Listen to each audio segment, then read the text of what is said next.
مسلم شریف کی روایت ہے، یہ دو روایات اکٹھی پیش کرنے لگا ہوں۔ آپ فرماتے ہیں کہ میں نے سوچا کہ اگر اوپر والی منزل پہ چڑھ کے جائیں گے تو حضور کو تکلیف ہوگی۔ میں نے عرض کیا یا رسول اللہ نچلی منزل میں آپ تشریف فرما ہو جائے، میں اوپر چلا جاؤں۔ فرماتے ہیں میں اور میری زوجہ اوپر والی منزل میں منتقل تو ہو گئے، مگر ساری رات ہم کونے بدلتے رہے۔ کبھی اس کونے میں جا کے سوتے، کبھی چلتے ہوئے ڈرتے کہ کہیں قدم اس جگہ نہ لگ جائے جس کے نیچے حضور آرام فرما رہے ہیں۔ یہ ادب سیدنا ایوب انصاری رضی اللہ تعالیٰ عنہ تھا، نہ سو سکے، نہ چل سکے، نہ قدم رکھ سکے، صرف اس ادب مصطفیٰ میں کہ کہیں میرا قدم اس جگہ نہ پڑ جائے میرے مصطفیٰ سو رہے۔ پھر آرام نہ ہو سکا، صبح ہوئی وہ رک نہ سکے اور آ کر صلی اللہ علیہ وسلم کی بارگاہ میں چلے گئے۔ عرض کیے یا رسول اللہ بات یہ ہے، میں نے ہی آپ کو عرض کیا تھا کہ آپ نیچے ہوں اور میں اوپر ہوں، مگر ادب یہ کہتا ہے کہ آقا اوپر ہوتے ہیں، غلام نیچے ہوتا ہے۔ آپ نیچے ہوں تو ایوب انصاری کبھی سو نہیں سکتا۔ پھر سیدنا ابو ایوب انصاری رضی اللہ تعالیٰ عنہ کا ایک معمول تھا، آپ تھال میں کھانا تیار کروا کر آقا صلی اللہ علیہ وسلم کی بارگاہ میں بھیج دیا کرتے تھے۔ یہ مسلم شریف کی روایت ہے۔ اور جب آقا صلی اللہ علیہ وسلم تناول فرما لیتے تو پھر آقا علیہ السلام کی مبارک انگلیوں کے نشان ڈھونڈتے کہ حضور نے کہاں سے کھایا۔ سیدنا ابو ایوب انصاری رضی اللہ تعالیٰ کی محبت یہ کہتی تھی کہ حضور کے انگلی مبارک کے نقوش کو ڈھونڈ ڈھونڈ کر اسی مقام سے کھانا کھانا مبارک سمجھتے تھے جہاں سے حضور نے کھایا۔ آپ فرماتے ہیں ایک روز میں نے تھال، میری بیگم نے تھال بنایا، آپ صاحب کی بارگاہ میں کھانا بھیجا، جس طرح بھیجا تھا اسی طرح واپس آ گیا۔ میں پریشان ہو کر حضور کی بارگاہ میں چلا گیا۔ صرف ماجرا یہ تھا کہ اس دن جس کو لہسن کہتے ہیں، تھوم کہتے ہیں، وہ پکایا تھا۔ اب مجھے پتا نہیں تھا کہ میرے مصطفیٰ کو یہ پسند ہے یہ نہیں پسند، پکا کر بھیج دیا۔ آقا صلی اللہ علیہ وسلم جب وہ کھانا تھال واپس آئی تو میں آقا علیہ السلام کی انگلیوں کے نشان ڈھونڈتا رہ گیا، مجھے ملے نہیں۔ میں پریشان ہو کر اوپر چلا گیا۔ میں نے عرض کیا یا رسول اللہ کیا بات ہے، آپ نے تناول نہیں فرمایا؟ فرمایا کہ ہاں سوم، یہ جو تھوم یا یہ جو لہسن ہے یہ مجھے پسند نہیں۔ اب ابو ایوب انصاری رضی اللہ عنہ فرماتے ہیں مجھے وہ لہسن بڑا پسند تھا، مگر جس دن مجھے پتا چلا کہ میرے مصطفیٰ کو پسند نہیں میں نے بھی چھوڑ دیا۔ سیدہ ام المؤمنین رضی اللہ تعالیٰ عنہ فرماتی ہیں ان کی بارگاہ میں کریمہ بنت حمام ایک صحابیہ حاضر ہوتی ہیں، عرض کرتی ہیں یا ام المؤمنین یہ جو مہندی کا خضاب ہوتا ہے ہم جو اپنے بالوں پہ لگاتے ہیں اس کے بارے میں کیا حکم ہے؟ فرماتی ہیں لا بأس بہ، لگانے میں کوئی حرج نہیں، ولکنی اکرہ، مگر میں اسے پسند نہیں کرتی۔ آپ نے پوچھا یا ام المؤمنین کیوں نہیں پسند کرتی؟ کہتی ہیں کیونکہ حضور کو اس کی مہک پسند نہیں، جب میرے مصطفیٰ کو مہک پسند نہیں میں نے لگانا بھی چھوڑ دیا۔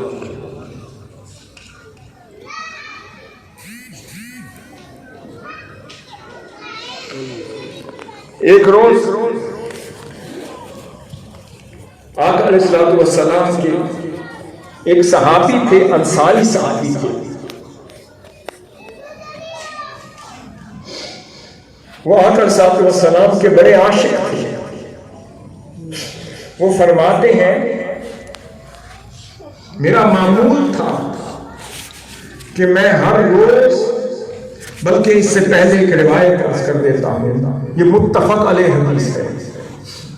حضرت انس بن مالک فرماتے ہیں کہ ایک روز آقا صلی اللہ علیہ وسلم کی کاشانہ اقدس کے قریب ایک درزی رہتا ہے، وہ درزی حضور کی بارگاہ میں آیا اور اس نے کھانے کی دعوت دی اور آقا علیہ الصلوۃ والسلام نے وہ دعوت قبول کری. آقا علیہ الصلوۃ والسلام مجھے بھی ساتھ لے گئے. ہم اس درزی کے گھر چلے گئے. اس نے جو کی روٹی اور کدو مبارک کا سالن بنا کے حضور کے سامنے رکھ دیا. سیدنا انس بن مالک فرماتے ہیں میں نے دیکھا فقرب الی رسول اللہ صلی اللہ علیہ وسلم، حضور کے قریب کر لیا.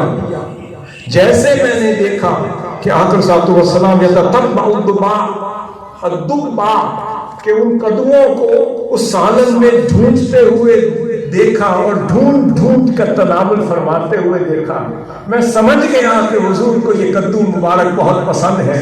فرماتے ہیں خدا کی عزت کی قسم اس کے بعد سے جب بھی میرے گھر میں کوئی سالن پکا میں نے یہی مطالبہ کیا کہ کھاؤں گا تو صرف کدو کھاؤں گا، کیونکہ میرے محبوب کو بڑے پسند ہے. حاضر محترم، میں آخری ایک آدھ واقعہ اور ایک دو واقعات عرض کر رہا ہوں. یہ واقعہ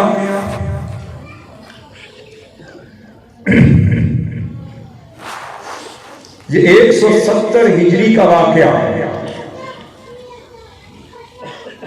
170 ہجری کا واقعہ ہے. 3 نوجوان آقا علیہ السلام بہادر علامہ ابن الجوزی المنتظم فی تاریخ الملوک والامم میں نقل کرتے ہیں اور دیگر کتب میں بھی یہی واقعہ تواتر کے ساتھ بیان ہوا ہے. اب یہ واقعہ آخری واقعہ ہے، سے غور سے سنیے گا. وہ 3 بہادر نوجوان ہیں، تینوں بھائی ہیں. 170 ہجری کا واقعہ ہے کہ روم کے خلاف وہ جہاد کرتے ہوئے پکڑے گئے اور بادشاہ کی فوج ان تینوں کو گرفتار کر کے حضور کی گرفتار کر کے بادشاہ کے پاس لے آئی. بادشاہ روم کے پاس لے آئی اور کہنے لگی اس سے بڑھ کر تو نہ ہمارے لیے کوئی مال غنیمت ہو سکتا ہے، نہ اس سے بڑھ کر کوئی گرفتاری ہو سکتی ہے. جو سب سے بڑے سپہ سالار تھے وہ گرفتار کر کے لے آئے. بادشاہ کہنے لگا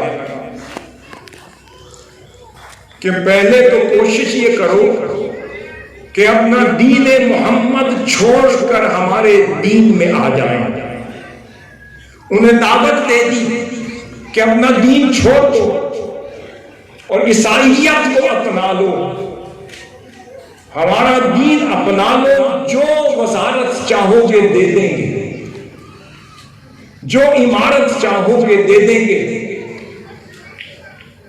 جس شہزادی سے شادی کرنا چاہو گے دے دیں گے. صرف اپنے نبی کا کلمہ چھوڑ کر ہمارے دین میں داخل ہو جاؤ.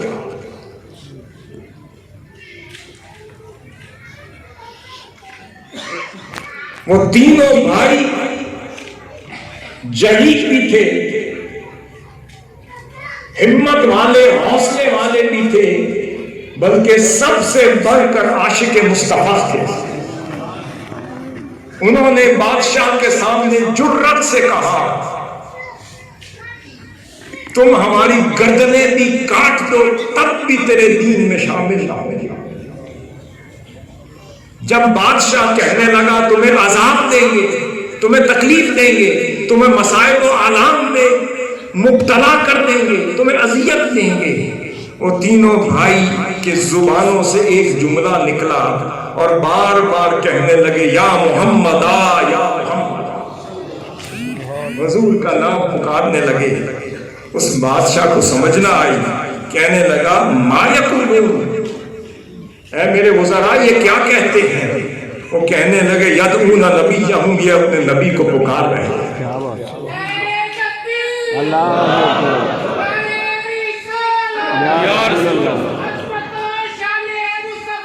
زندہ یہ اپنے نبی کو پکار رہے ہیں۔ وہ بادشاہ کہنے لگا تمہیں 1 دن کی مہلت دیتا ہوں، 2 دن کی مہلت دیتا ہوں، 3 دن کی مہلت دیتا ہوں، اپنے نبی کا دین چھوڑ کر ہماری عیسائیت میں آ جاؤ، جو چاہو گے تمہارے قدموں پہ نچھاور کر دیں گے۔ 3 دن گزر گئے، وہ اپنی بات پر ڈٹے رہتے، یا محمدہ یا محمدہ کہتے رہتے۔ اب بادشاہ نے اپنے جلاد کو بلایا اور کہا کہ ابلتے ہوئے تیل کے بڑے بڑے کڑاہے لے آؤ، بڑی بڑی 3 دیگیں تیار کروا لی اور تیل کو ابالا گیا، ان کی آنکھوں کے سامنے اسے جلایا گیا، ابالا گیا۔ پھر کہنے لگے پھر تمہیں موقع دیتا ہوں، اپنے دین کو چھوڑ کر عیسائیت کے مذہب کو اپنا لو۔ وہ پھر کہتے رہے یا محمدہ یا محمدہ یا محمدہ۔ پہلے بڑا بھائی پکڑا، دیکھتے ہی دیکھتے اسے اس دیگ جلتی ہوئی دیگ میں ڈالا اور دیکھتے ہی دیکھتے اس کی ہڈیاں نظر آنے لگی۔ پھر دوسرے بھائی کو وارننگ دینے لگا، تمہیں بھی کہتا ہوں، پھر اب وارننگ دیتا ہوں، مہلت دیتا ہوں کہ حضور کا محمد کا دین چھوڑ کر عیسائیت کو اپنا دو۔ پھر کہنے لگے یا محمدہ یا محمدہ یا محمدہ۔ پھر دوسرے بھائی کو بھی اس جلتی ہوئی دیگ میں پھر ڈالا اور دیکھتے ہی دیکھتے اس کی ہڈیاں تیرنے لگ گئی۔ جب تیسرے بھائی کی بات آئی، باری آنے لگی، تو وہ وزیر بڑا سمجھدار تھا، وزیر اعظم بادشاہ کا بڑا سمجھدار تھا، اسے پتا تھا یہ چھوٹا بھائی سب سے زیادہ ذہین بھی ہے، فطین بھی ہے، جری بھی ہے، جرأت مند۔ اگر یہ بدل گیا تو ہماری سلطنت کے لیے بڑا کام آئے گا۔ وہ کہنے لگا بادشاہ سلامت ایک عرض کرنا چاہتا تھا۔ اس نے کہا بولو کیا کہتے ہیں؟ وہ مجھے 40 دن کی مہلت دے، میں اس کا سب کچھ بدل دوں، اور 40 دن سے پہلے یہ دین محمد کو چھوڑ کر ہمارے مذہب پر آ جائے۔ کہنے لگا دیتا تو ہوں، کرو گے کیا؟ تو سر اجازت دے کہ جو جنگل میں آپ کا محل ہے وہ اس کے لیے کھول دیا جائے۔ میری ایک ایسی دوشیزہ ہے، میری صاحبزادی ہے، حسینہ ہے، جمیلہ ہے، اور پورا اہل روم جس کے حسن کا تذکرہ کرتا ہے، وہ ایک دوشیزہ اس کو بدلنے کے لیے کافی ہے۔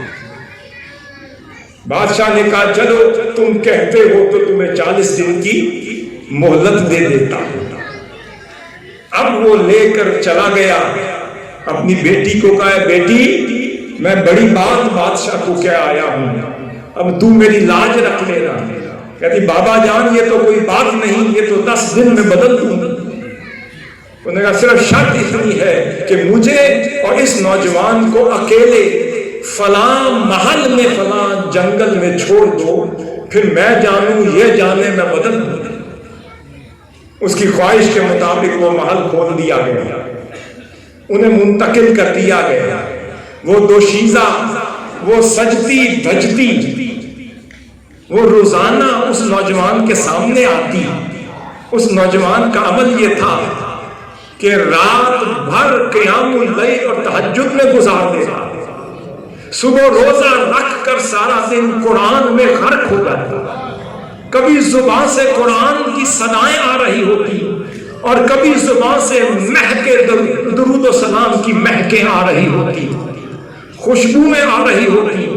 وہ دوشیزہ وہ ہر لباس پہن کر وہ اس کے سامنے سے آتی، گزر جاتی، بیٹھتی، طرح طرح کے پکوان لاتی، وہ طرح طرح کے نخرے دکھاتی، اپنے حسن کو دکھانے کی کوشش کرتی۔ وہ دیکھتی رہی کہ 40 دن ہونے کو ہیں اور اس نوجوان نے ایک دن بھی نگاہ اٹھا کے میرے حسن کو دیکھا ہی نہیں۔ ابھی 40 دن پورے نہیں ہوئے تھے، وہ خود پاگل ہو گئی۔ یہ ماجرا اس کی سمجھ میں نہ آیا، وہ خود نوجوان پر فریفتہ ہو گئی، اس کی دیوانی ہو گئی، اور بیکارن بن کر اپنے سادہ کپڑے پہن کر اس کی بارگاہ میں حاضر ہو گئی کہنے لگے نوجوان بدلنے تو میں تجھے لگی تھی، مگر ہمارے رب کی قسم تو نے مجھے بدل دیا۔ اے نوجوان میں تجھ سے پوچھنا چاہتی ہوں، کیا تیری نگاہوں نے مجھ سے بڑا کوئی حسین دیکھا؟ تیری نگاہوں نے مجھ سے بڑا کوئی حسن کا منبع دیکھا؟ تیری نگاہوں نے مجھ سے بڑا کوئی حسن کا کوئی مہتاب دیکھا ہے؟ کوئی آفتاب دیکھا ہے؟ کوئی شاہکار دیکھا ہے؟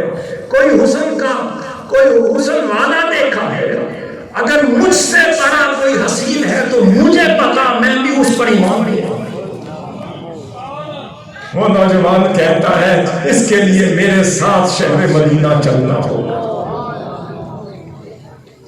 ہاں، ایک جمیل ایسا ہے جس جیسا کائنات میں جس کا ثانی ہی کوئی نہیں، ایک کملی والا ایسا ہے جس جیسا خدا نے بنایا ہی نہیں، ایک ماسر اغل نصر والا ایسا ہے جس جیسا خدا نے بنایا ہی نہیں، ایک زلفوں والا حسین ایسا ہے جس جیسا خدا نے بنایا ہی نہیں، ایک محبت و عشق، ایک ایسا حسین و جمیل اور حسن کا منبع ایسا ہے جس کو دیکھ تو بندہ اس پر متوالا ہوتا چلا جائے۔